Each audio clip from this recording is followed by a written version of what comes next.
So I'm Ryan Roberts. I'm a clinical mental health counselor. And so a lot of what I do is direct one-on-one mental health counseling, and my specialty is in ADHD. I do a lot of executive functioning work. It's a lot of what I did for many years. I've done this type of work for like 15 years, where I worked primarily with students in residential treatment centers, helping them transition from residential treatment to beyond that into, I would say, real life. It's kind of all real life experience, but when they transition from there to particularly college, it's really, really tough. And so I've taken that and now do that more in a clinical capacity, and I also do that with kids that aren't in residential treatment. Typically a little bit easier, but that does mean working a lot with families, which is what a lot of you will be doing today as well. You learn skills for yourself that you'll have to manage for you, spouses, other family members, to help your kids too. And maybe other professionals you can bring into your network. All right, so that's my background. So when you ask questions about what we can do for some of our kids and how to help with academics, it'll be coming from more that mental health side. I do have here with me today my lovely assistant, Lindsay Roberts. She's a health and wellness director at our same company. Her background's in nutrition, and her specialty is helping on the biological side of helping with ADHD. She's not presenting today, but there might be some questions I cannot answer. May defer to her as well. But while I might help with the mental health side, our company does focus on a more holistic approach. So mental health, sometimes a physical health or medication route. There's going to be the academic accommodation side that we might touch on today, the social side, and so on. So ask questions if I can't get to it today, or if it's not relevant for the workshop, I might ask that you come talk to me afterward, but do ask these questions anyway. So important things to know right off the bat is with ADHD, there are some new ways we talk about ADHD, and that's ADD is no longer a term we really use. It still comes up a lot, but we don't really separate them out as diagnoses anymore. ADD and ADHD, we now know come from the same cause. It's a neurogenetic disease, comes from the same singular cause, which means we now just say ADHD for both. But they are two different symptom clusters. So you might have ADHD, but you might show the inattentive type, which is what we think of as ADD, right? That's the ADHD diagnosis. And you might have the hyperactive type, ADHD, still the ADHD diagnosis. So if you hear ADHD, you've heard ADD thrown around, recognize they're the same thing still. And there still might be clinicians that kind of use the old verbiage, same thing, okay? There are other terms that you might see now, not official terms in terms of like what we use with insurances or clinical routes, but these pop up. They can sound more gentle, they can sound more specific. I think all that's fine, but the one I think is most relevant is motivation deficit disorder.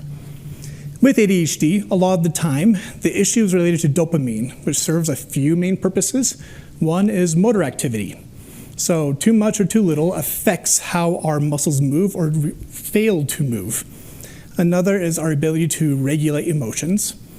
So the ability to feel distress and actually work through it. Like some of you had already described to me before we started the workshop, man, my kid struggles with tantrums.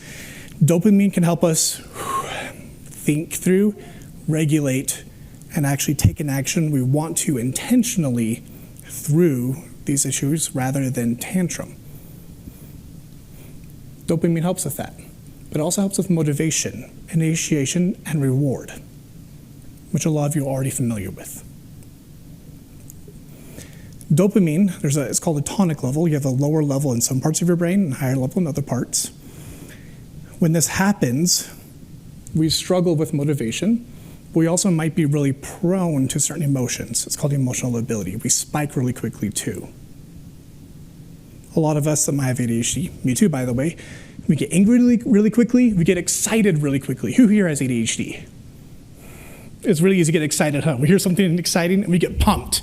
We get excited, okay? So while there's a deficit with motivation, there are some things we get motivated with very quickly, so long as it's dopamine related. Here's what it looks like in the brain. Typically, there are two major parts of the brain, the front and back. The back is used for knowing things. This is where a lot of sensory information is. We do store a lot of memories here. There's a lot of survival parts of the brain here, but this is where we get some level of how do we operate in our lives here. On the front part, this is where we make decisions about what we do. I'll use the term performance. What happens is in between these two parts, there are these little guardsmen. For most of us meaning your typical brains, these guards do a great job. Their job is to take urges from the backside of the brain that go to the front. These urges from the knowing part that say, I'm thirsty, I have to use the restroom, I have to tantrum, I have to roll on the ground to get what I want, I have to do it now. It takes those urges and shuts them down unless they become urgent. I have to do it now. I'm super thirsty, I have to do something about it. I have to punch this guy, I'm threatened. If it's not that urgent, it doesn't quite let the front part of your brain know yet. You're not so sleepy yet. If you're not so sleepy yet, it doesn't tell that front part of your brain. Socializing is a huge source of motivation for a lot of people with ADHD. And people with ADHD love connecting from other people.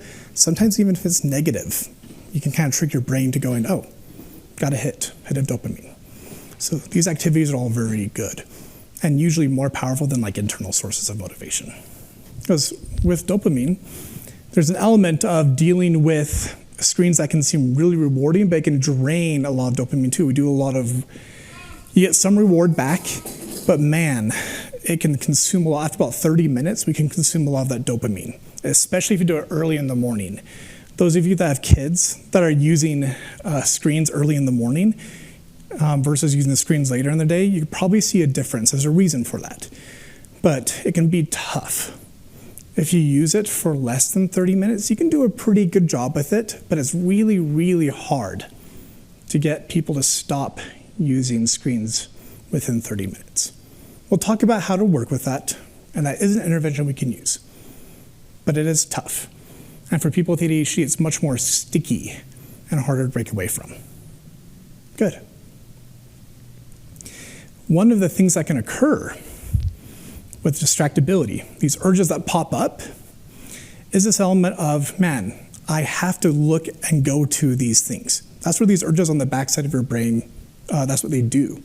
When those guards are not doing their job, something like your screen or notification going off on your phone, those with ADHD have a way harder time ignoring those urges.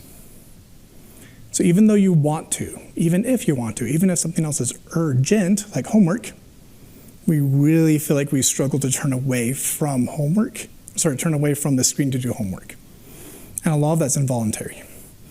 This even happens when we are asleep. When you're asleep, your brain actually hears everything that goes on and has to decide whether or not to wake you up for it. With ADHD, it's much more prone to waking you up and saying, this is a problem. This is an alert. Whereas most other brains go, no, you can sleep through this. That's the issue with these guards that don't do their job. This can be remedied a little bit, actually quite a bit, with something like stimulants. That's why some people on stimulants actually can focus better because that part of the brain is waking up. So you'd expect people to be bouncing off the walls with ADHD and stimulants, but instead, I know some of you are already like, yeah, I recognize that. You've had that experience, it seems like, because that part of your brain is actually shutting down a lot of the urges that normally go through the inhibitors, but instead they're not. That's what's happening, and that's how ADHD works. And you can use a med approach. Very appropriate, I think. But if you're not using a med approach, you can do this behaviorally, but it takes some practice and some training. And with your kids, you'll be doing this, helping them learn which distractions do we give into and which ones do we not. That's going to be a big thing, but you have to help them understand this, and you have to understand this yourself. One thing to keep in mind, especially for the older kids that you have here, are a lot of the time they know the thing that they want to do, and they know how to do it some of the time, but don't have the motivation. Sometimes they know what it is they want to do, but then they don't know how to do it. This is pretty common. Something like writing a paper. I know there's a paper I need to write. How do I organize this? The first example I gave is like, well, I know how to write a paper, I know how to organize, I can teach someone else, but I'm just not motivated, I'd rather do something else. These are the both common routes. Here, I want to focus on the not knowing what to do piece. A lot of the time, helping your kids figure out, I know the task at hand, what do I do about it? This is a main point of frustration, especially if your kids are starting to get towards the end of high school and into college. And even if you are struggling with ADHD, you probably have experienced this. Like, I have this huge laundry list of items I have to complete. And it's like, I've had days where I've done all of this before. I see some of you smiling. Yeah, you've experienced this. I've experienced this, where you're like, man, I've done this before. Why can't I do it again? It's frustrating. There's a reason for it. Knowing how to work through that and recognizing you're fighting against neurology will go a long way. And then I want you to keep that mindset as you're going through these exercises. A lot of you have been given paper, pencils to take notes. You can use your phone as well, but I want you to keep this in mind. I'm a huge fan of magic tricks. And one of my favorite magicians, I read his book, is Gene Hugard. I believe he's an Australian magician. And what he wrote in this book was a story that he got from a fan of his who approached him after a show and said, yo, Gene, his exact words, I mastered 150 tricks because of you. How many do you know? And Gene thought and he counted and he said, I think I know about 6, maybe 7 at this point. I went through the book, I'm like, there's more than 7 in this book. There's no way he knows just 7. And so I kept going through the book and wondering why he talked about this. And he does cover it later in the book. But the main point I think he was trying to make, he did eventually make, was to be a good magician and to come across as a good magician. You don't have to know every trick in the world, you just have to know enough to put on a show. And he would do 6 tricks in a show and go on tour and do the same 6 tricks and sell those tickets and go again and keep repeating. He did enough to have an impact, provide the audience what they needed, and give them a good night. For all of you, to get the impact that your kids need, to see some growth and progress, reduce that frustration and feel good about what they're doing, you only need to learn 1 or 2 tricks. Which is actually what I did when I started studying magic. I did 2 magic tricks for 3 months. I would do one, people are like, whoa, Ryan, do another trick. And I would do another one, they're like, wow, he's a real magician. And that was all I knew for months. But it fooled everybody for a long time. Worked well. And that's what all of you can do also. Do 2 magic tricks. Do something, implement it. Stay consistent, really implement it. Stick with it. You're going to learn a lot more than 2. But hone in on some, okay? So you write down a couple that are your favorites, but don't get hung up on doing all of them, okay? We will learn about a couple of stages I think would be helpful to think about when training our kids, training ourselves to work with ADHD. When it comes to tasking, the first one is the initiation phase. Initiation is a huge pain point for a lot of people with ADHD. It's very painful, there's a lot of deliberation, and sometimes this can happen all day long. And even just by thinking about the task we want to do, it can sap our motivation. It's very, very painful. So, trying to get the foot in the door, trying to get them started, and not really worrying about even if they get more done than that. That's good enough, it really is. There'll be more later, but if they get started and then they back out, give them a high five. We'll talk about why. That's a very useful skill. With deliberation, I mentioned that it can reduce motivation. There are certain techniques for this, but one issue that can happen is, I mentioned that dopamine is used to help regulate stress. When we sit there and we're thinking about, man, I've got to do this task. I don't want to, but I've got to do it. And you sit there and you're trying to amass willpower to get something done.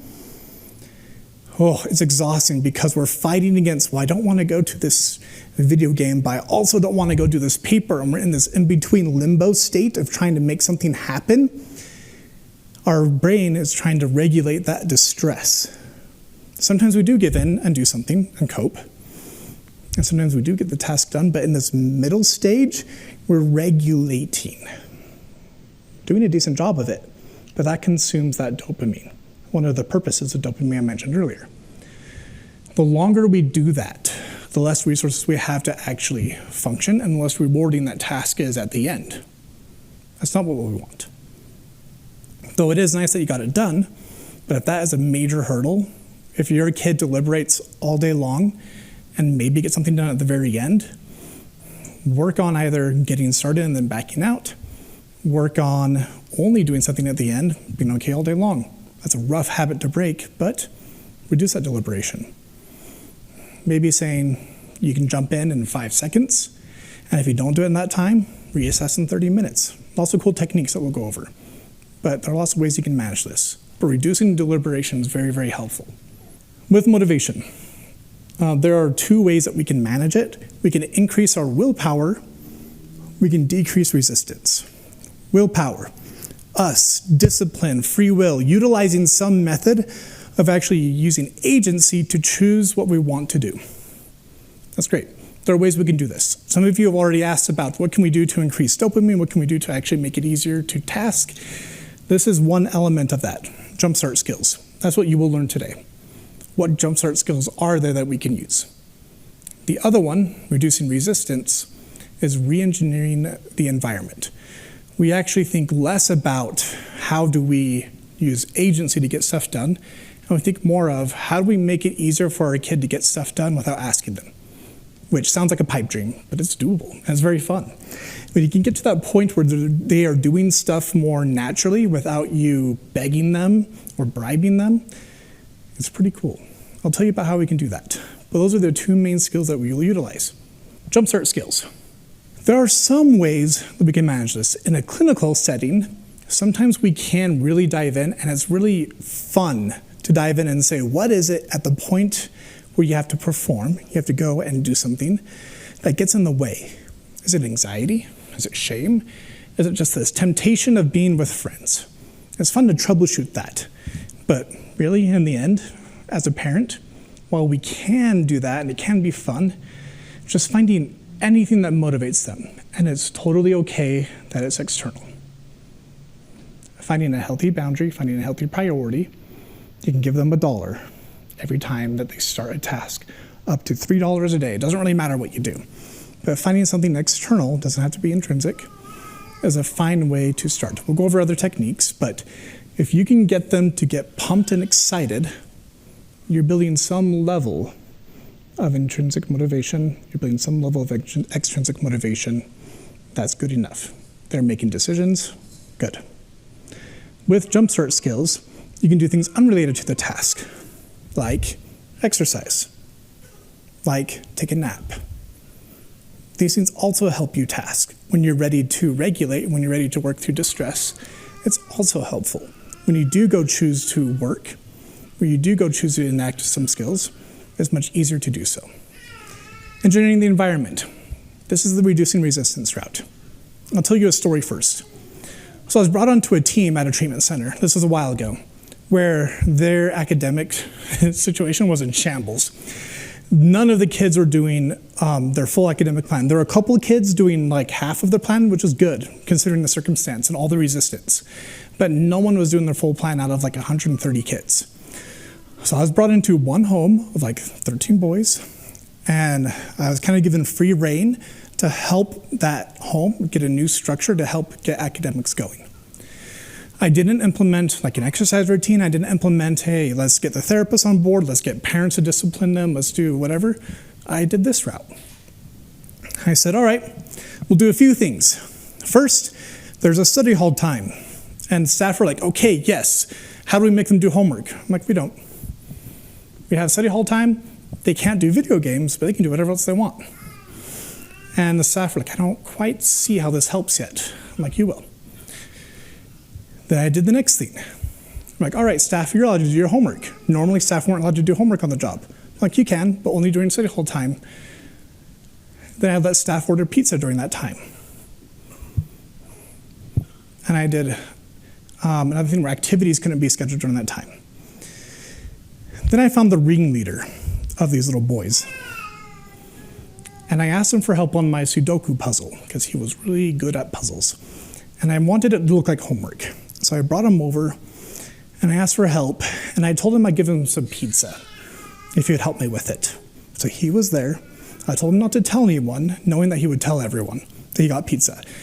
And what I wanted to accomplish was that it looked like he was kind of in a studying situation. He didn't have a video game. He wasn't really playing games, but he was kind of working on something that looked like book and paper type of environment or type of activity. And from then, other people wanted pizza, weren't allowed to have it. But he kept offering to help with like puzzles. We found situations that looked like there's a study environment. Some people were actually studying, some people were doing things that looked like studying. We did more and more and more things like this. Eventually, it took a couple of weeks, it was like 6 weeks. It was a grind, took some time. But after about 6 weeks, the first boy came up and he was like, Ryan, I need help with homework. I was like, I'd love to help, but I can't. Not until tomorrow at study hall. We already missed study hall today. He's like, I need help today. I'm like, okay, I'll help you, but in exchange, you have to also study tomorrow. He's like, fine, deal. And this kind of snowballed everything from there.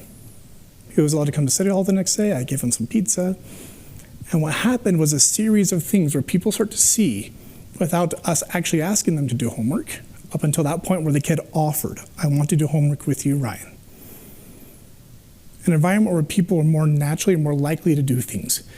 Boy after boy after boy were willing to do more because it's easier.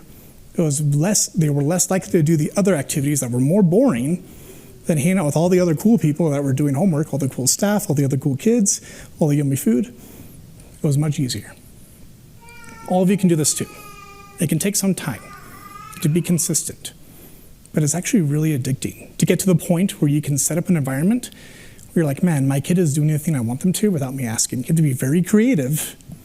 You might have to implement a lot of things, but it's a way to make it work. You can do it for yourselves too, by the way. Things I do with clients might be when you open up your computer, just set up some tabs that automatically open to the homework tabs that you want, and don't let your video game apps be on your home screen, which is often what they'll do. Make them very hard to access. Add 2 points of resistance, 2 extra clicks, or whatever it may be. Whatever you can do to add resistance or reduce resistance is enough. Okay. Let's go over some specific ideas. So I gave you a rough overview and some examples, but here's what I might recommend. For jumpstart skills, especially for kids, exercise is huge, and it might actually give them more energy, truthfully. Sometimes they get more energized for a period. Some of you are nodding, like, yeah, this can happen. But it's much easier for them to feel rewarded when they're doing something that causes distress or boredom. With my clients, sometimes I just put on like a Just Dance video. I love it. It can be terrible, they love it too. The building rapport thing, this sounds simple. Really, you don't have to do anything special though. When you sit there and connect with them, you don't have to necessarily ask about their day. You can sit in silence. You don't have to ask them anything. Sit there, chill, watch them play a game for like 10 minutes, not saying a word. You actually still cause a bonding reaction. Don't feel like you have to do anything special. And this can be great if you've caused a type of rupture. Like, man, I've caused like a problem in our relationship. If you just sit, say nothing, it can still cause some reparative efforts. When we talk about building rapport, we don't have to do anything particular, nothing special, okay? Meditation can feel like torture. But I did want to mention this because boredom is hard for people with ADHD. But this is actually one of the most efficacious interventions when it comes to improving someone's willpower, their ability to utilize their choices to make decisions around homework. Being bored for like 10 minutes helps a ton. It's very hard to get them to do it though. So, you can go for 90 seconds, great. It's not quite enough for what we're looking for. It's great to build a habit. It kind of helps, but if we can get to like 5 minutes, that's a win. It's huge. But start with 90 seconds and we start to get there. Okay, on the other side, I give you an example with what I did at that treatment center, but here's what you can do at home. With I guess there's the group environment that I mentioned. There's a lot of people you can get at the same time doing the same thing, or at least that looks like the same thing. Man, you could honestly be doing like a Sudoku puzzle like I mentioned, and it's very fun to still just be doing something that seems fun, and your kid could just come and just want to be with you. It's great. Still encourage homework if you can, but you don't actually have to ask them to do anything. Reward them if they do something else, but don't ask them. Try not to ask them to do anything if you're doing this route. Set up the environment, nothing else. Screens though, this one's weird because we think if a screen is on and something's playing, not good, but if it's off, good. Even if the screen is off, their brains want to look at it. And if the phone is off or the screen's off, but it's face up on the table, their brains want to look at it. Simply turning that phone upside down or putting a blanket over the TV helps that brain that has that urge to look, helps that urge go down. They may not even be tempted, but their brain wants to be distracted. So the environmental piece there is reducing the urges. Making it so that there's a time of place or time of day, or a place or time of day that works is helpful, like bringing treats out. Like a bowl of popcorn, really cheap, sit it out there. It's only there, only available at a certain time. Is great, and don't even telling the kid, hey, this is here when there's homework time going on. Putting it out and removing it at the same time each day, creating a pattern, it's great. And it's a good exercise for all of you to be thinking about what is it that gets my kid to like anticipate patterns. It's a great exercise for all of you too. I love the question, how long-term are these? So many of these are not meant to be long-term. The exception are if you can form habits and routines around like setting up your environment so you don't have to use willpower. Like I boot up my computer and all of my work stuff pulls up automatically. Awesome. You don't have to do much with it, which is great. But the jumpstart skills, use them as needed. So you can use them as often as you want, but they typically last anywhere between 5 and 15 minutes. So you can build some of that motivation, but it gets consumed quickly too. And I see this with my clients as well, where they get excited about an activity, but they're like, man, the day I didn't use it, nothing got done. And the day I used it, it only worked for the next hour. And it's like, but I had to spend 4 hours on homework, and I couldn't maintain the motivation. The point for that first set of skills of getting your foot in the door is really helping them be content with just getting started. They don't have to make it all the way through finishing a task, which is actually this next section. So recognize there's going to be a difference between helping them be okay getting started, but not necessarily be okay with or feel bad about not finishing everything. There is going to be a difference. So just be okay getting started. And sometimes I tell my clients, even my adult clients, get started, spend 30 seconds on it, bail. You're free to bail, you're done for the night. It's tough. So with the exception of the engineering, the environment, a lot of them short term. We didn't talk about perseveration yet. Is that a new word for a lot of people? It is for most people, so let's talk about that. Perseveration. A good thing to know about ADHD is that at this stage, when we get them comfortable with starting, we want them to stay stuck on an assignment, stuck on a task. And typically, people with ADHD, like their brains get stuck on these tasks, and it's different than hyperfocus, which is what we used to think is associated with ADHD, but it's not. At least not as we used to think of it. So hyperfocus, I'll just say HF, is more associated with autism spectrum disorder. They can occur together, which cause some weird things. We won't talk about that today. And perseveration, this is ADHD. This is the stickiness. Someone with hyperfocus might be in a house, might have a kid, say their name is Ryan, and they want to play video games until the house burns down. And what would happen is they don't even sense that the house is on fire, they don't smell the smoke. They don't feel the heat. People would be saying, Ryan, get out of the house. And I wouldn't even know what's going on if I had a hyperfocus issue. I'd be dialed in. Perseveration. Same thing. But while the house would still burn down on me, you have someone in there, they're stuck. I, or other people with ADHD, would know that there's heat. We feel it. In fact, we're very sensitive to it. Remember those urges? We feel it. We smell the smoke. We hear all the sounds. But we have to finish the boss or get to the next save point. Those of you that have kids that play video games, you've heard that a bazillion times. That's perseveration. They look the same because both times the kid stays in there till the house burns down. That's why we got them mixed up a lot. And so treatment for hyperfocus didn't really work with ADHD, and we didn't quite understand why. It kind of did when they also had autism, but now we know. With perseveration, people can get stuck. This can be good if you're like, man, I gotta work on this math assignment, I have 2 problems left, I gotta finish it, I can't leave yet, or I'm doing dishes, I have 2 dishes left, I can't be done until I get them, I have to finish these last 2. Good, bad, that's fine. The issue is when there are situations like, I have to get my homework started, and I'm just scrolling.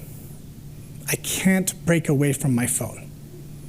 So transitioning from one task to another is very hard. So you can see a little bit as to why just starting on a task is huge, because we can break a little bit of that perseveration cycle. Once we get them started, we have some more long-term interventions we want to utilize. These long ones are keeping them on that task until they can go longer and longer and longer until they can finish that task. Sometimes they can go like 90-minute cycles and be okay, but there are a good chunk of people that, with some practice, can end up going 3 or 4 hours without a break. It takes a bit of practice to get to that point. You have to be quite content with a lot of distress and a lot of boredom, but it takes a lot of practice. You can get there. So that is what it looks like when it comes to perseveration. So you're asking, what do we do when there's a perseveration issue and a hyperfocus issue? So it's easy to identify when there's one versus the other because sometimes they get stuck and they bounce around, right? That is when they are identifying that there are certain stimuli going on. That's in the more the ADHD side, right? It's tough when they are ignoring you though. Like, do they actually hear me or are they just hyper-focused and dialed in? That could be a little tough. I have to work with that sometimes. But if you can identify which parts of their brain they're kind of dialed into, are they actually hyper-focused or are they ignoring or are they stuck? That can help you know what interventions to use. There are different interventions for different diagnoses. If you feel like you're dealing with both at the same time, like, man, they're dialed in, but also should I try and like get their attention? Like I touch them, they're like, oh, hey mom. And then I try and pull them away. What do? Typically working more on the distress management with perseveration. Like, I've got their attention now. Hyperfocus, we can get their attention at some level, but once we do, perseveration causes distress. I'll give you an example. I have a client that I worked with like a year ago, but he struggled with when he was like doing dishes, and I asked him, hey, to test it out, do all dishes except for 1 spoon. And he did that, and he'd leave 1 spoon, and he couldn't quite do it. He really struggled. But that's where the distress comes in. If your kid struggles with leaving something undone, then you might want to work on some of that distress with them. Hey, can we transition tasks? Can we do it more often? That would be very helpful. The hyperfocus side, you can work on the autism side, do some practice, okay? But the distress is more of what I'm concerned about when it comes like task initiation and distress management, so that's what I work on. Okay, good. Okay, some new, I guess a little bit of review, but some new things about motivation to be aware of. When we have to come back to the task over and over, so we're on a task and we get distracted and come back, and we get distracted and come back. And this happens again and again. It does consume some motivation. That's okay. All of us that do a task, we consume motivation most of the time if it's not rewarding. If it's not rewarding till the end, at least. With ADHD, this is especially the case. Helping them recognize that this is going to happen, especially if they're not in that perseveration state yet, which can take some time to kick in. If they're like, man, I really want to go back to that video game, and I haven't quite dialed in on that homework yet, it can be very painful. So recognize there's going to be some motivation consumption at that point. But work with them, recognize that the distractions aren't evil. We'll talk about that a little bit, but it's going to consume motivation. They also generate motivation much more quickly too. It kind of goes up fast, goes down fast. The distraction piece, also relevant for your kid. When we do get distracted, we do get pulled away. We can hyper-focus, and other times we bounce around. Distractions serve a purpose. They're there for survival. But with ADHD, they're told so often. There's some numbers that we've seen, like 17 times to 1, we get negative to positive feedback in schools. A lot of it's due to distractions with ADHD. And so there's a stigma for people with ADHD that, man, when I get distracted, it's bad. But that's not what we want to reinforce with them. It can cause problems, but distractions in themselves are meant to do something. Remember, they're urges, they come from the backside of our brain. It's sensory information, and it's trying to help you. We want to reinforce this with our kids and help them recognize, okay, your brain is trying to do something. It's not always helping. It's trying to help. Which distractions do we give into? Which ones do we simply go, oh, my phone went off. It's not my special ringtone that tells me there's an emergency. Therefore, I can ignore it for 30 minutes. Totally fine. Reconnect with the task at hand. Teaching them some of these skills, immensely helpful. So, reframe these distractions. Help them recognize that the redirection, reconnection, is going to be more than enough rather than the avoidance of a distraction. The distractions will happen. It already happens to all of us, but just more often with ADHD. This is actually very helpful for adults. I wouldn't do this as much for people under the age of 8, which I think some of you said, yeah, kids younger than 8. But you can use this if they get older and they're a little bit better at managing emotions, or at least being aware of emotions. Once they're about 8 or older, and there's a little bit more of that emotional awareness, they can do this pretty well. The main thing here is we want people with ADHD to get better at identifying the things that distract them from the task and deliberately ignore that distraction and come back to the task, and then at certain points of time, intentionally allow themselves to be distracted. You go through phases of I will not be distracted and phases of I will allow myself to be distracted or allow myself to be distracted. Here's how it works. Get a paper, pen, start a stopwatch. Not a timer that counts down, something that counts up. The first time you get distracted, you write it down. Like, man, I want to go check out the new Taylor Swift album. And then you write down the time. Oh, it's been 15 seconds. I just started and I'm already kind of distracted. Write down Taylor Swift album, 15 seconds. Get back to writing the paper.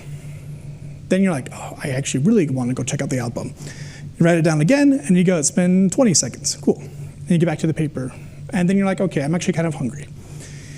And you look at the timer, it's like 60 seconds now. You write down 60 seconds and write down hunger. At that point, number 3 urges, you can go take care of any need that you want. Use the restroom, go check out the album, whatever you want. Then, come back and start over. Start at 0, start the timer again, track 3 urges.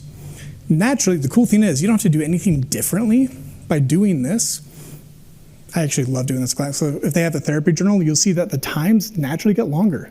You don't have to actually try to do anything differently. You'll see the times get longer and longer. The next one, instead of 15 seconds, it's like 20, then 60, then like 180. And the urges could be all over the place. You don't have to do anything about the urges, just make sure you reconnect. But I love this one.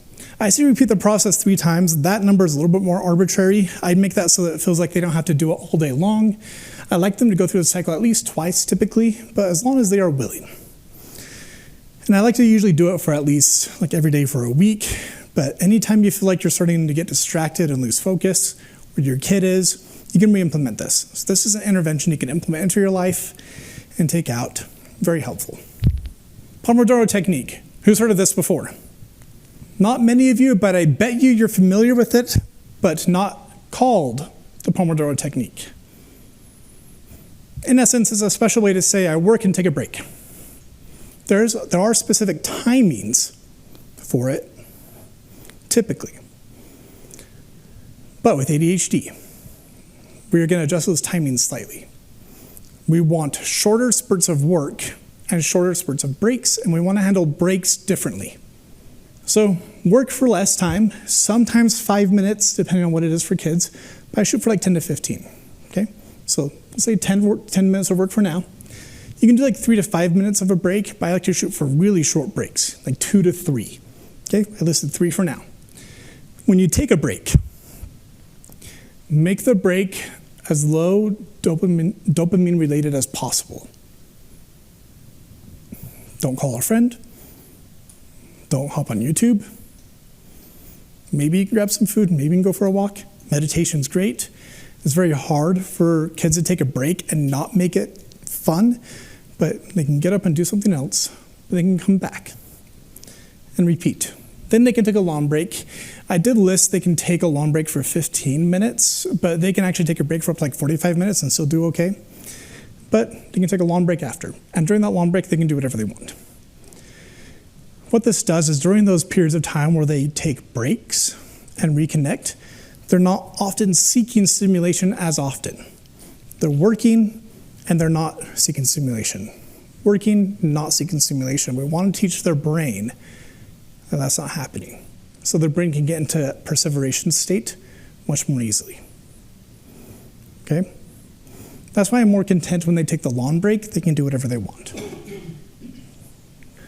These are the 2 biggest pieces, or at least I imagine will be the biggest pieces of resistance for a lot of you. How the heck do we get them started? And how do we keep them on track? That's tough. It is really tough. And this is a lot of where my counseling sessions come into play, is a lot of anguish is here, and a lot of frustration is here, and a lot of efforts put here as well. But if we can get to this point where we're kind of past these initial stages, we're getting to a point now where they're starting to see some effect. I am content with one of these 2 outcomes. When we're talking about independence, I'm not necessarily saying they have to do things, the kids have to do things just as good with no support. If they write a paper with you in 2 hours and get a B, I'm okay with them taking 2 hours and getting lower grades, but they do it about the same speed. Like, hey, I did a pretty good job. Or they get a B, but they take longer. Okay? Same level of quality, lower efficiency. Maybe higher efficiency, that's fine. Lower quality, that's okay. They're remembering the steps, not doing them as well. They're doing it well, but not quite getting all the steps. That's fine. When you're helping your kid work towards independence, you can pick one of those, and that's totally fine. You can help them try and do better without you, or do more without you, or do as quickly without you, or feel less distressed without you. Pick some level of independence, and that's more than enough. The next stage of independence doesn't have to be complete independence, and praise them for it. Temporal discounting. Man, one of my favorite stories is about when I worked with this accountant. His kid's name is Mikey. The accountant's name is Jake. Mikey came in, and Mikey's like, Dad, can you read me a story? And Jake is like, yeah, sure. I'll do it in like 10 minutes. And he grabbed his phone, and I had it was like a kid's app, like timer app. He's like, when the animals run away from the zoo or something, something cute. And he's like, when they run away from the zoo, I will read you the story. It's like in 10 minutes. And Mikey like puts on a pouty face. And I'm like, oh, he's in trouble. Because I thought. And he's like, I don't want to read it in 10 minutes. I want to read it today. And I was dying. We were both dying. And we're like, how do we teach this kid that 10 minutes is today? And it was going to take some time to figure that out. And his dad had to explain to him, like, no, like, I'll do it today. It will. And they were just butting heads. Temporal discounting is this element of if something's going to happen further out, we don't feel the impact of it. If something's going to be next week, it might as well be next year. This kid was never going to get the story read to him, he thought. We already do this naturally as humans. With ADHD, boy, it is rough. I talked to some of you beforehand, before starting this workshop, and some of you already described the feeling of kids doing things last second. Until it's right up against the deadline, boy, we don't feel that stress. I say we, because I'm also in that boat. It happens. With ADHD, it's especially true. We want to take this into account. And a lot of the times, this can work. Some people make it through high school and do quite well. Some struggle through high school, but they get to college and they can really flounder. Other times they struggle their entire academic career. This can make it tough to identify that their time management skills are poor and we don't see it until they leave the home, or we don't see it until they hit high school, or we don't see it until they get a job. There are sometimes these things don't show up all the time. So to do this, to manage this, there are some specific focuses. And it does differ because the perception of time does change. Oh yeah, this kid was like 5, by the way. Not like a 16-year-old kid. But when they're young, there are different interventions we like to use, okay? So I walked this guy a little bit through some skills. And when they're older, it is a totally different set of skills. There are parts of our brain that do develop differently at different times, and the time management piece and the emotions related to it do shift.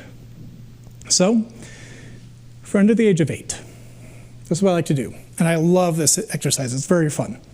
I like to ask kids, whatever emotion they're feeling, especially if it causes a big reaction, how long they think they'll feel it for. Sometimes it's like, I'm angry, I'm going to feel it for like a year. I'm like, cool. I'm going to ask you in a little bit and see if you still feel that. And as I check in like 30 minutes, I'm like, are you still angry? They're like, yeah. How long will you feel it for? And they get a little bit better at identifying what that looks like, maybe by the end of the day. Get a little bit better. And I ask in the next session or the next meeting. And over time, these kids can get really good at taking something like, I feel bad, I feel guilty. How long will you feel this way? Like, until I get home from school, but then I'll talk to mom and everything will be okay. And I'm like, this kid can see a pattern of what happens with this emotion. They'll feel bad, but they can see what that's going to look like. They'll make it through this period. They know how to manage it, and they know that emotion will go down.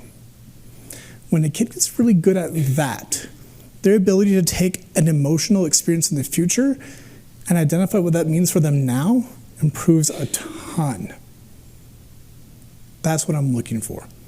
And to be frank, there are adults that can struggle with this too. So while I like to work with this with kids, there are adults I'll work with and I'll go, hey, you have this experience? How long will you be anxious for? Like all night. So sometimes I'll adjust it and I'll say, on a scale of 1 to 10, how intense is it and how long will it stay at that intensity? So sometimes I like to work on that scale because we can feel anxious for a long time, but it's hard to feel it at that level for 90 minutes. Usually the most is like 180 minutes. So that is what I like to do. It's a very fun one to do. Okay, for older students, there's a lot of specific executive functioning skills where despite what we feel, we actually bring a lot of cognition into it. I talked a lot about emotion today already, but actually, we're going to focus on, what do we do mentally? We offshore a lot of mental processes, and I will talk about these examples specifically because the taskless one is huge. A lot of students, I know we're talking about homework, a lot of students have like Canvas or Blackboard, Google Classroom, where homework is all kind of set up on a to-do list. still utilize a task list that compiles everything. This would mean getting a habit of bringing everything from school, from work, from mom and dad, from my friends, and just putting it all in one spot. It's a very good lifelong habit. There's a lot of research that backs it. But getting to the point where you can identify, here's what I have going on a timetable, is going to go a long way for you being able to identify what's the emotional impact it has on me now. I can see everything that's coming up. What do I need to do about it? Sometimes people will see that and they feel the emotion and they flee. That at least gives me information still of, hey, you identify it. We're not totally avoiding up front. We can do the planning and then we flee. Why? I'm stressed and anxious. I feel like I'm inadequate. I'm incompetent. I can't do this. At least it lets me address what are the things that we feel like we're falling short in. It's a very good intervention for at least addressing what's getting in the way. It requires really troubleshooting and sticking to it, though. Then, when it comes to things like, well, I have all these things I want to do. People with ADHD love to make lists, and we love to overplan everything. If we have ever written a paper, like a 20-page paper in 2 hours, we plan every 20-page paper as though we can do it in 2 hours. And we do this with all of our tasks. And so our task lists become very ambitious all the time. So I like to have people, well, I didn't list this one. I like to have people take their task list, cut it in half, and cut it in half again. And it's painful. Like, just make your task list for the day. And cutting it in half once is painfully agonizing. Doing it a second time is like near murder.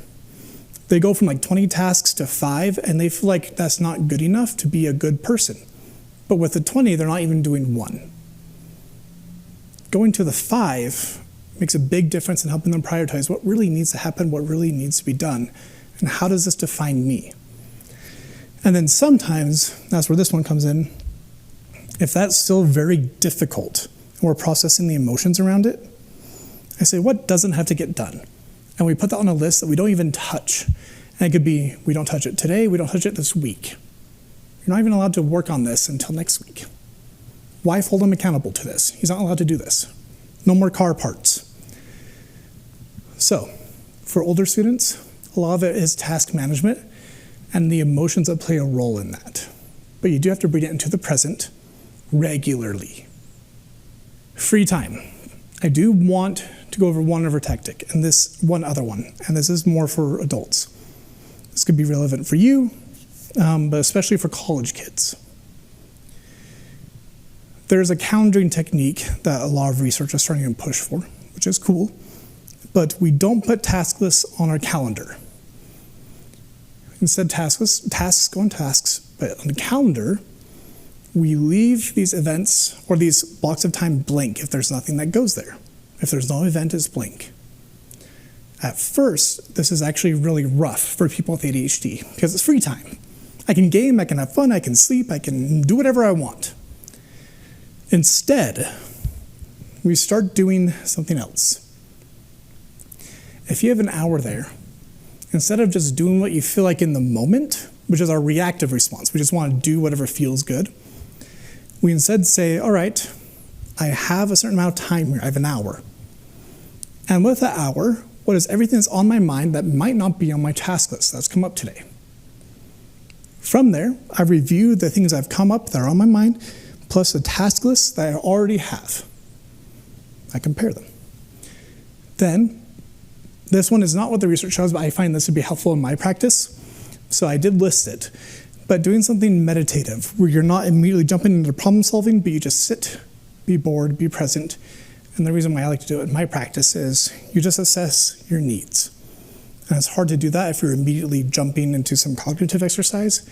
Being content with feeling sleepy, bored, anxious, angry.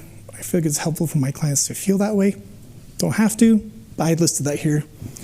And then what you do is actually based on the most pressing need, which can be that cognitive piece. There's a task here. I have an errand I need to run. Or I have something coming up soon. If I don't start now, I'm going to miss it. It's a 3-day paper I have to work on. Or, man, I have been rude to my mom lately. I need to repair this relationship. It's been nagging at me. I've been go, go, go, so I haven't felt anything about it lately. So focusing on needs. And so suddenly each moment of free time isn't really free time. It's time to actually take care of what you need. And sometimes it is self-care, sometimes it is tasking. But we teach them this.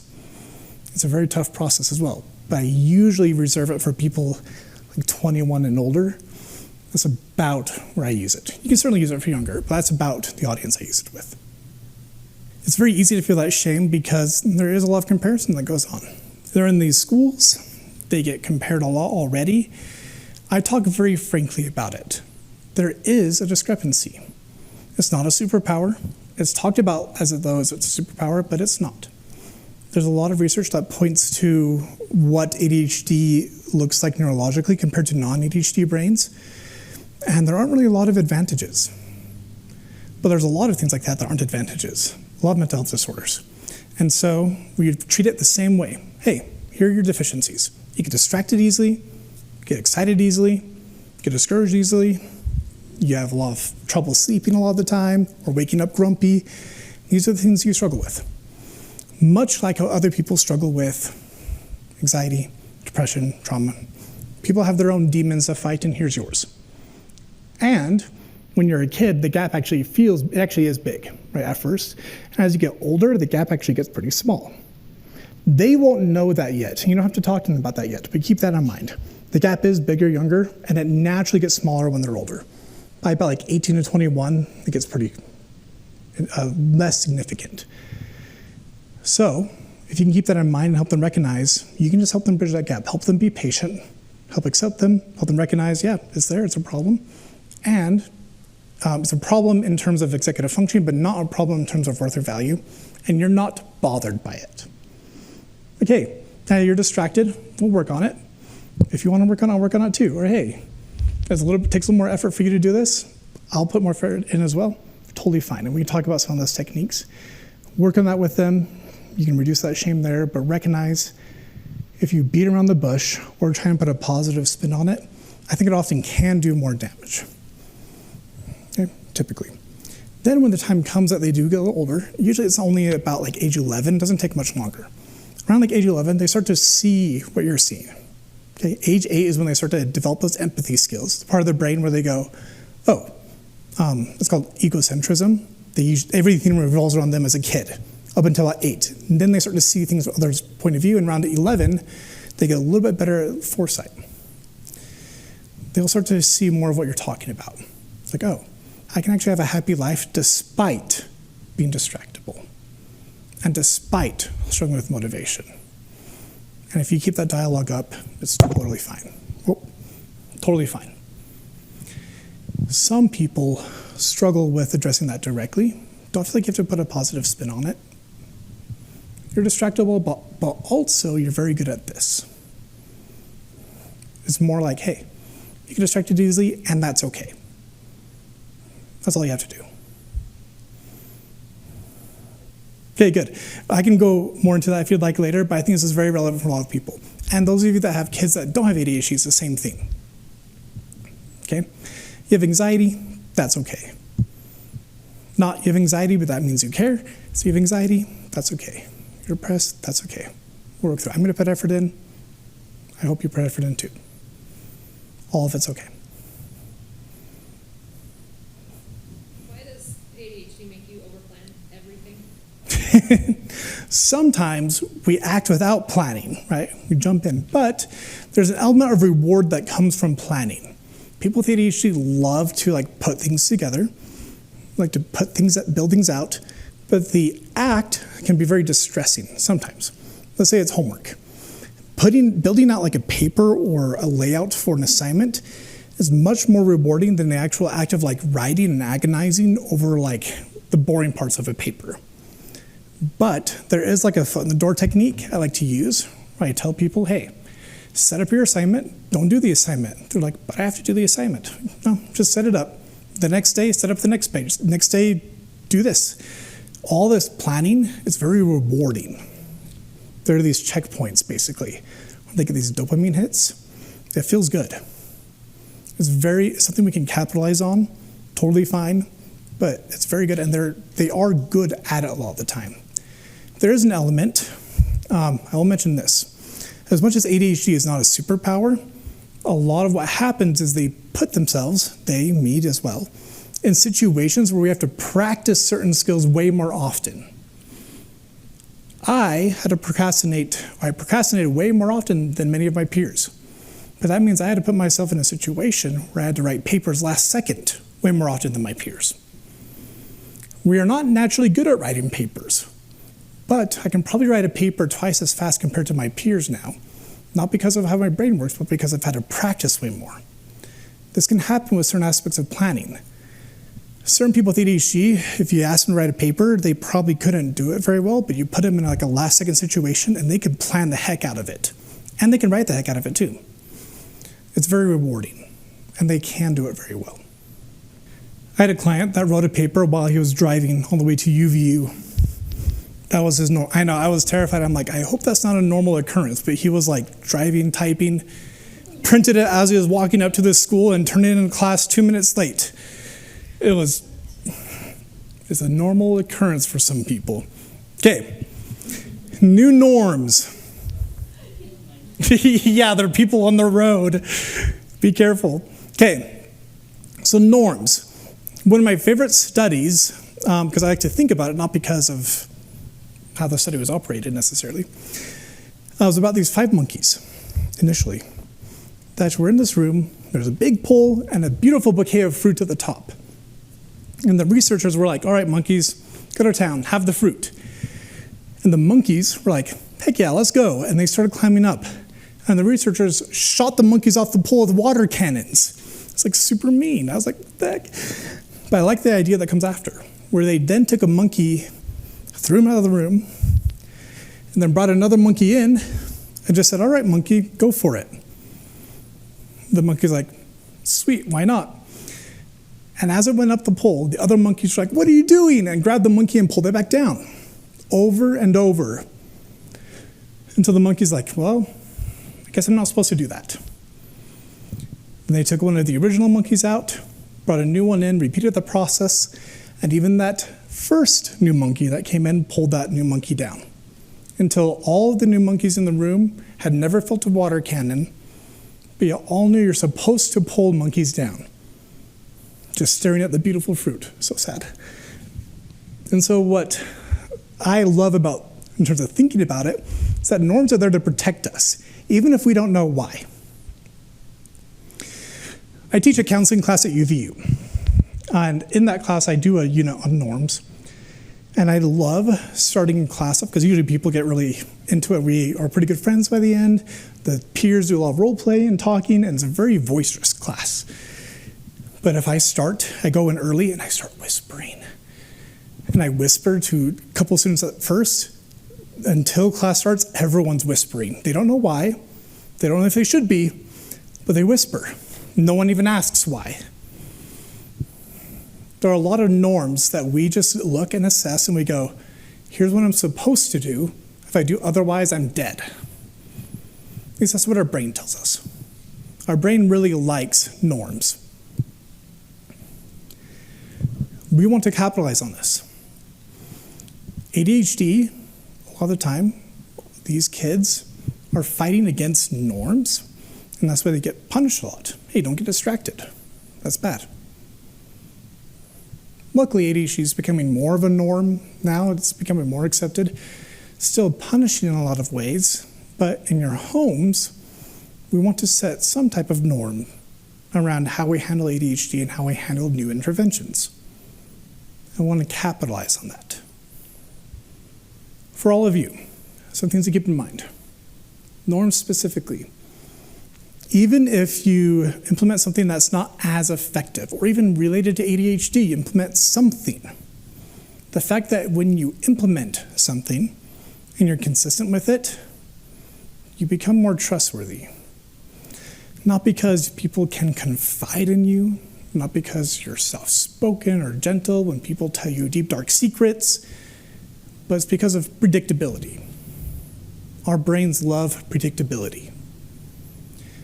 there are some therapists that really capitalize on this. Like they use the same greeting every single time. I don't think that deeply about it, but they're like, man, I have to like shake the hand, look them in the eyes and say, how's Thursday shaking up for you today? And they do the same thing. I don't think I have to do that. And others go the opposite route where they like shift things around in the room and they're dealing with like trauma patients. Play therapy is a big one where this is actually often recommended where you put this red card in the same spot. Kids put things around different places and they rearrange it. There's like a map and you say you have to put the toys in the same spot for the kids. So you can use norms for and against different reasons, and I think all of it's fine. For you though, become predictable. When you do something new and it breaks an old norm, we want that to be expected. Oh, mom and dad are doing a new thing, and I expect them to keep doing it. Oh, here's another new thing mom and dad are doing, and I expect them to keep doing it. As opposed to, mom and dad are doing a new thing. What's going on? What's going to happen? Or they'll just keep it up for a week or so. They will not stick to their guns. Make norm setting a norm. Stick to it. We'll figure out how to tap into this.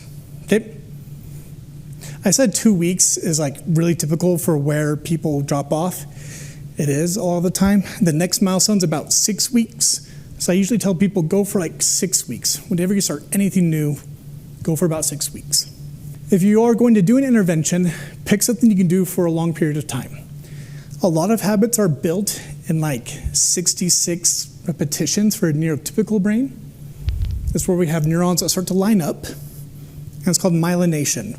We get like a fatty tissue, it speeds up some of the circuitry and it insulates it so it's stronger. For ADHD, it's 250 repetitions. It's way longer, unless there's dopamine involved, and it's like the second time I play the game, I'm obsessed. So if you're implementing a new norm, go for longer. I say 6 weeks, but try and stick with it, and it doesn't really matter what it is. So let's do one that's unrelated to a child, or you working with a child. If you're starting like a yoga class, let the kids see that you're doing a yoga class. You have like a new outfit, you go every day, like right when they get home from school, let them see that something's happening, and you do that every day or every week. Or you start gardening, but they don't have to be involved with it. Make that happen. My brother, it kills me, he does something called pea party, where they grab peas from the garden and they sit on the trampoline and eat the peas. And it kills me because the kids just think it's funny. And it became a norm where they're like, every Sunday we sit on the trampoline and eat peas. And they just think it's a funny name. And so they do that every week. Nothing really special about it other than that the kids are expecting it. So you can do something that's that they see you implement. It doesn't have to even affect the kid. But when you're implementing a norm, again, the kid sees it, they anticipate it. Good. If it does affect the kid, great. Get them involved in like a social contract. You can do a token economy. Hey, you get points if you do chores. Stick with it. Sticker charts are great too. Whatever you implement, you can include the kid also. Okay, good. I'm glad you mentioned that. So the norms are like things I actually implement. Other things that are less common, I do this with like couples counseling. So I might have them schedule arguments. And so they'll sit down. I'm like, all right, how about we start arguing now just to see how it goes? They're like, okay, I'll try. And one's like, how dare you? And the other person's like, that didn't activate me at all. Like, that's not how you start an argument. It's like, well, how do I start an argument? They have to like figure it out. And so I have them do this every day. So like 5 minutes a day, they try and argue, and at some point it clicks. It doesn't start with someone yelling. I start with someone saying, hey, did you do the dishes? And suddenly an emotion like springs up like, oh no, I didn't. Do you want me to do it now? Like, no, you don't have to. And then like certain like interactions occur where we're like, oh, I can feel something kind of like boiling up. Those are norms where we can see patterns play out and we identify like the messy things, but there's actually things that precurse it. We want the kids to be able to see the same patterns. Hey, mom's gonna do this thing and I can see the whole thing playing out. Okay, great question. Okay, global rules. Oh, this comes up a lot. What if one kid struggles with homework and the other one doesn't. I want to make a rule for one kid, but not make them feel singled out. Curfew comes up a lot. One kid is always late, but the other one's very respectful. I don't want to make it so one kid has to come home early, but the other ones don't. Find ways to make rules global. A really easy way I like to make it work, is almost like a punishment or a strike system. So it's like, hey, everyone's home by 10, but if you come home by 10 3 times in a row, you can be out till 12. And like, hey, if the kid's actually home on time, then maybe they can be out later. But if you're targeting a kid and want them home by 10 all the time, then you are setting like a different standard. But hey, if they're home by 10 every single time, are they actually okay staying out to 10:30 then 11? Maybe it's an age element. Hey, 13-year-olds home by 10, 15-year-olds home by 11. There are ways you can get creative with it. We can make it so that a kid does not feel singled out. But make it clear so that kid knows how to get around that. And the other kids don't feel like you're shooting the flock so everyone's punished. This can help with norms too and make you more predictable. This is hard. The part that we'll talk about. There's an element here where you can try all of the interventions in the world and you will cause ruptures. This actually happens therapeutically as well. Some approaches therapeutically happens intentionally, where you have a group therapy and you sit there and 2 people are bickering and you just let it happen. You're like, all right, let's talk about it. But with you and your kid, there's going to be pushback and resistance. When you implement something new, a new norm, you haven't changed anything in how you operate in your family for a long time, and now you're implementing something different. And there's pushback. How do we build rapport? You've heard about probably a bazillion ways at this point. I don't know if it's podcasts or books or friends or whatever it may be, but there are so many ways to build rapport. I'm going to talk about it more from the ADHD perspective specifically and a little bit from more the clinical side. But in the end, be present and attune. Presentness is hard because a lot of the time we're trying to get to an outcome with them. Weird thing is, a lot of people with ADHD are kids. They're also looking for an outcome. I want my mom and dad to do this, or I also need to get this done today. Mom and dad, will you help? You don't have to get there with them. Don't jump to problem solving either. Getting to a point where you're content with their process, or just content with what they're feeling, or where they're at is great.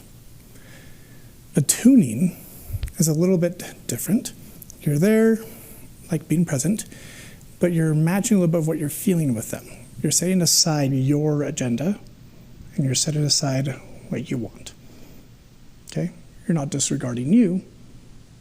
Being present means you're taking into account you and them. Attuning is, okay, I'm here for you. I am now empathizing. Okay? They're a little different. When we build rapport with people with ADHD, these are going to be really helpful skills that are really overlooked, and sometimes they're overlooked because the kid with ADHD is pushing this route. They want you to push for a solution. They want to get out of a conversation.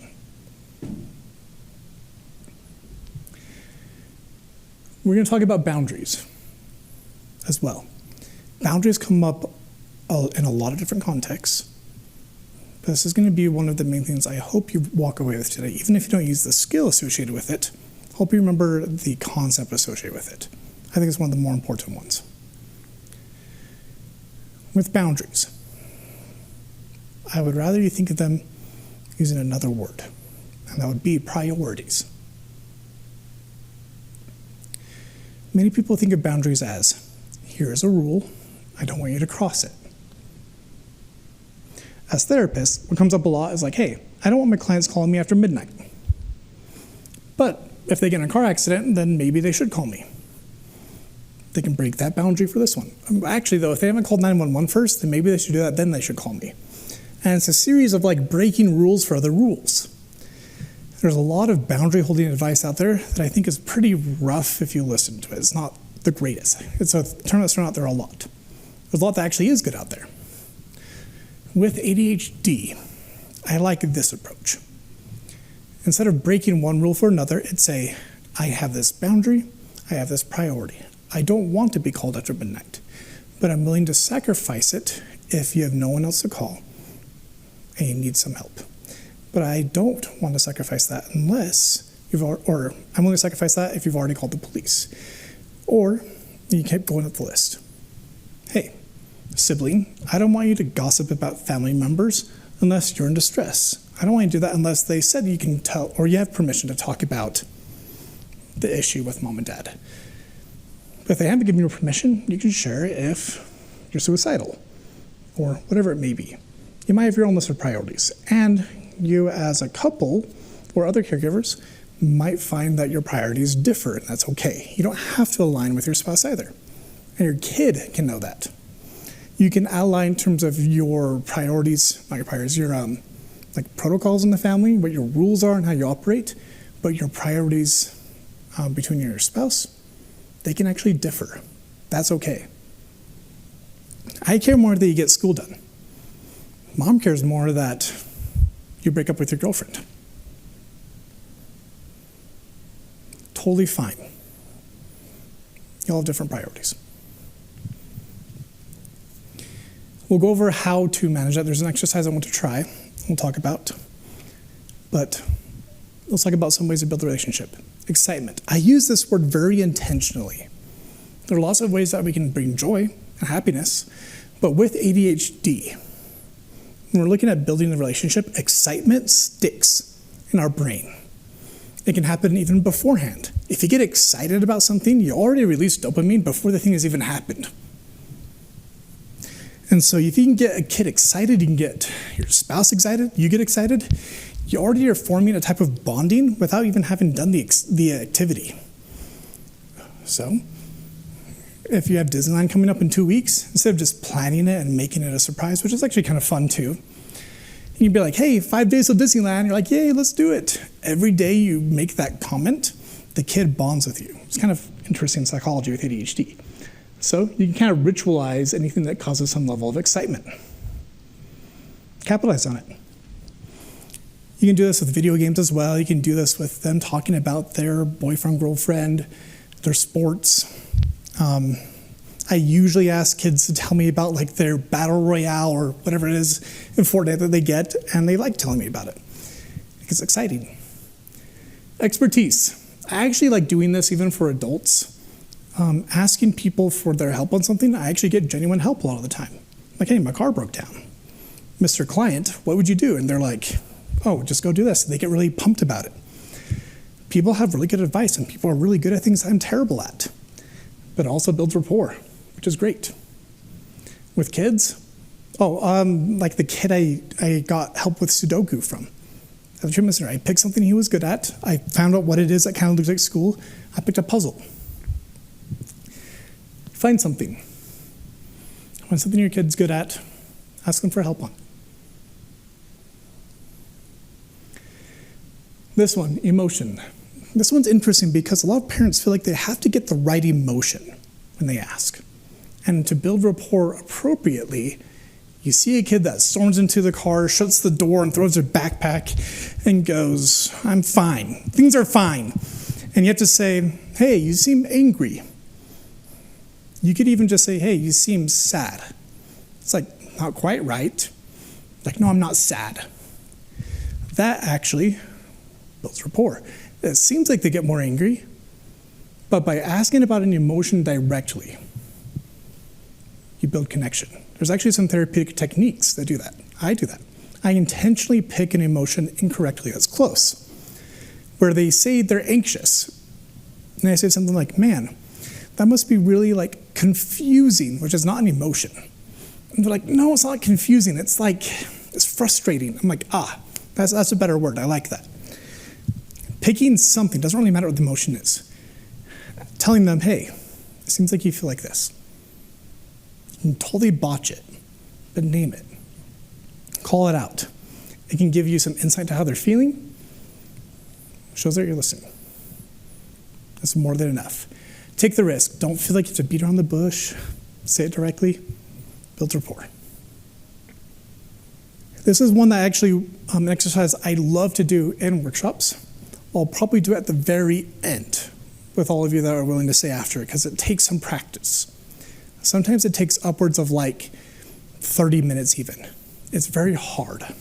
Hard meaning it takes a little bit of effort to go from, I see the main goal, but when I try and do it, I struggle with it. I stumble upon it. I stumble upon myself, my words. It's tough. But I love when parents can do this, especially when I see years later their kid is able to use this. Here's what happens. When we hold boundaries well, in the method that I had described, we are really teaching our kids, here are my priorities, and if we want the kid to work with us and work within our boundaries, they have to be able to meet our priorities. A good example that came up a few months ago at another workshop is a parent had talked about, I want to get my kid out of bed in the morning, but I don't want them to like yell at me. How do I do that? Which one's a higher priority? What should I do? This comes up a lot. I want to address my kid with his marijuana use, but I also don't want him to feel like he has to run away from the family and hide. And so there are these elements of like, I have priorities, and we have this conflict of, I want to do this, but yet this. That's where this comes into play. If you are certain what action you want to take, you don't use this exercise.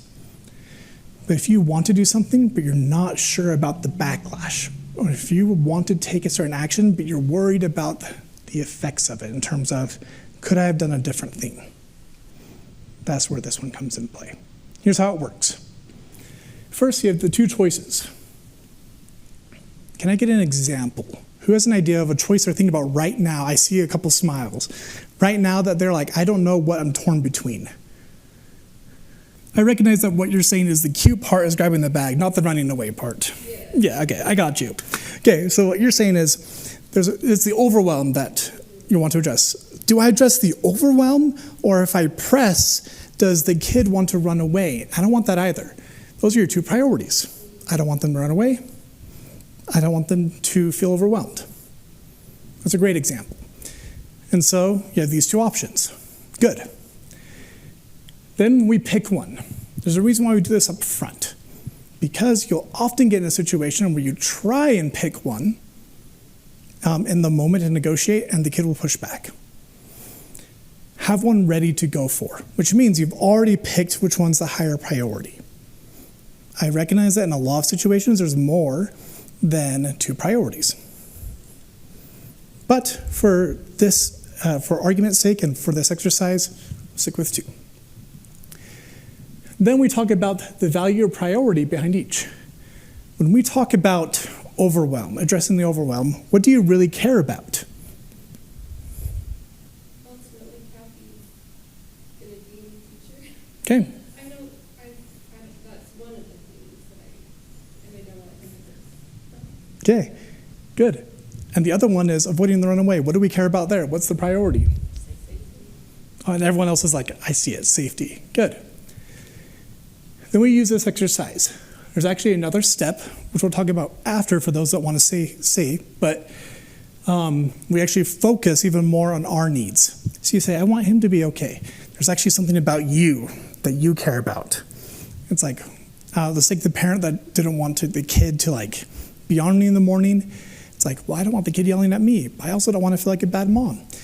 We end up turning it into what it is about us. I want this for me and I want this for me.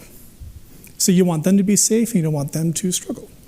But there's something that you get out of it, which we won't address now, but recognize that when you do this exercise, you do eventually make it about you. I didn't list that as a step yet, but as an advanced part. When you talk to them, you use this phrase. I do like using the exact phrase. Usually when I do this exercise, people try and put their own spin on it, and they have to think really hard about what they're trying to say. But when you just say, on one hand, I want you to not feel overwhelmed. On the other hand, I want you to be safe. It's much easier to do, and the kid in the future is much better at being able to implement it themselves. And that's what I see. One of my clients' kids was able to go on a date later in college and able to use the same theme. She was like, oh, I saw my parents do this, and she tried to utilize it, and she kind of made it work because she saw her parents do it for a number of years. It was pretty cool. I do it with my wife. Like, where do you want to eat? She's like, on one hand, I want something that's like cheap. But on the other hand, I want like aubergines and healthy food. And healthy food's never cheap. And so we had to choose between like those two things. You can do it for all sorts of things. Those are priorities. If the kid pushes back, you already know what you want to do. Help the kid recognize that you're torn, and if they can meet your priorities, you can also help meet their priorities. Some more advanced techniques will come later, but this is the starting point. If you get really good at this, a lot of the other places you can go will come naturally. I could talk about the next steps here, but you could probably figure out the rest just fine. Just by making it clear, here are my priorities and here's how you can meet them. First 3 steps. Get their foot in the door, even if they do nothing else. They broke away from something, they started a task. Eventually, when they do start a task, if we can keep them going for longer than 30 seconds, also a win. Then you push for independence. Again, it doesn't have to be complete independence. It can be independence with certain types of tasks, or some level of quality or efficiency, all that's fine. Last 2 sections, want to make sure that they can predict what you're doing, and want to make sure that you're able to work on a relationship building style more specific for ADHD. We'll end here for now, but I'll still stick around for like 15 minutes to answer other questions more directly and talk about your specific circumstance, but we'll go from there for today. Okay, thank you for joining. Good questions.